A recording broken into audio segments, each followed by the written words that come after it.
El passat 2 de setembre, el Parc Felicià Charrier es va convertir en el centre neuràlgic de l'activitat i la diversió en família a Premià de Dalt. I és que l'Associació Cultural i Recreativa Carnestoltes va organitzar en aquest espai la 25a edició del Festival Infantil. La veritat és que és el primer any que venim i hem al·lucinat amb tot el que hi ha. Trobo que hi ha molta varietat de coses i coses molt xules. Un festival gratuït que va reunir durant tot el dia centenars de persones, que va tenir els més petits de la casa com a grans protagonistes i on, fins i tot els pares, s'ho van passar d'allò més bé. És la tercera vegada que venim, ja la veritat, tenim 2 nens, sempre s'ho passen superbé.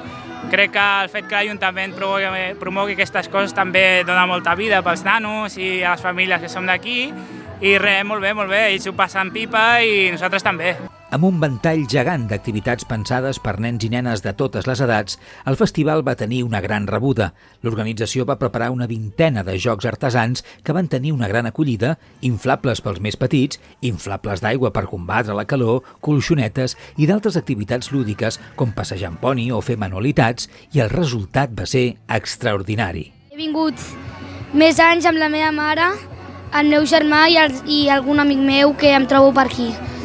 El lloc que més m'agrada és com és aquell lloc que has d'ajupir-te i saltar sense que et toqui la barrera. Ja havia vingut bastants anys i el que més m'agrada són els inflables d'aigua, aquells. Sí, sobretot pels inflables, però aquest any un inflable que m'agradava molt, que era de saltar unes boles molt grans, no està.